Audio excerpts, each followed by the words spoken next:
looking back at your own college careers, how do you guys feel about it? I know it's kind of like a big series, like it's a loaded question, but maybe how do you feel about it now versus how did you feel about it when you had just left like a year later? Like, how has that changed for you guys looking back on like your accomplishments and, what y'all had done? Yeah, Quan's happy about his.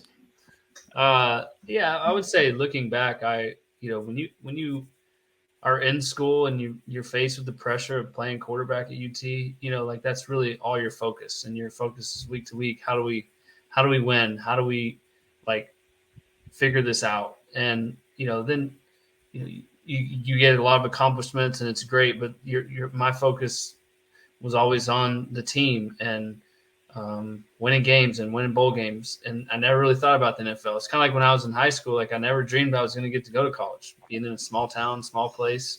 And so I think now having, some years separated and you look back at your time, like, I'm proud to play with guys like Quan and Jordan. And, I'm thankful that I had a coaching staff that really never changed on the offensive side of the ball, right? Coach Davis, Coach Brown. Like, there's little things that I know that were very, very helpful for me. And then, we always carried ourselves the right way. Like, we played hard, we won at home, and we were pretty successful all the way until the very last game when I got hurt. And, that you can't really, the games that I remember are the games that we lost. Like, I do remember some fun moments and big games and winning on the road and those, but the ones that sting the most are like, if I could have just done that, if I wouldn't have turned the ball over there, like if I wouldn't have been banged up and nursing a shoulder, like we would have won, like things like that are the things that I look back and wish we could have figured out. But I think that's just the competitor in you. But more than anything, the older I get, the more I'm proud to have attended the best university on the planet, right? My experience there, playing football there, representing the school, like I feel like that not only was important to me at the time, but it's still important to me, right? Like that's a badge of honor to go to school there and play there, and like I wear that with pride. Mm-hmm. Yeah, I mean, it's like, again, it was really great to hear you say that you talked to Sam, who was such a gamer and he wore the badge with pride, and he dealt with turmoil, right? Like you talk about how you were happy to deal with consistency. He dealt with some turmoil. Quinn, talking with Quinn, who's also like, look, say what you will about Quinn Light, he hit his development. Sometimes he misses throws last year. He's obviously, gotten a lot better this year, but he comes back from injury like no other, man. Like he comes back, even if he's like not 100%, we saw him come back at TCU just to, try to help this team win. And he's a gamer and it's great. I've seen video, recently of other guys and other programs who are successful. Both guys. There we go. Both guys. That's what we're talking about. Up, buddy? Future Longhorn right there. The future. What's up, baby? What's up, buddy? Hug him. Let's do this. Dude, you're talking about Sam, and I know you're going on that, but I'm like Colt. There's some guys who left.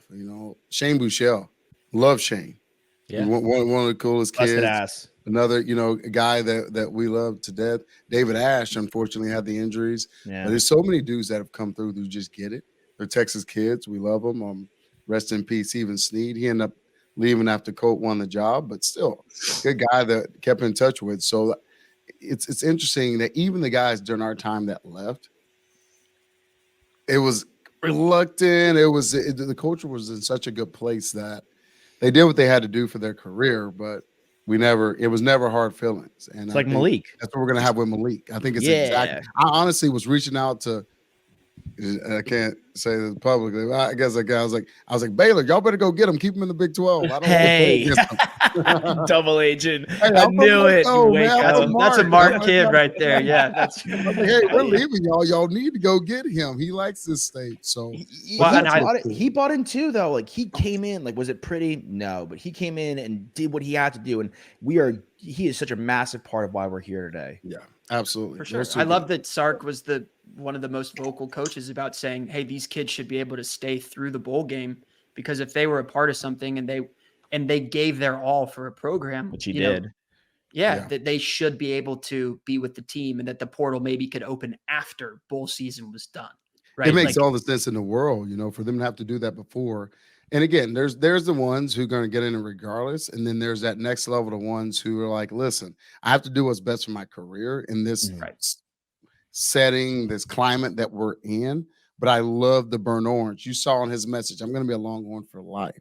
And that's when it's disappointing that they can't make their decision. And if them and their coach are willing to let them play or be a part of it, that they can't. So it's a wild, like I think Coach said it a million times. It's a very different time.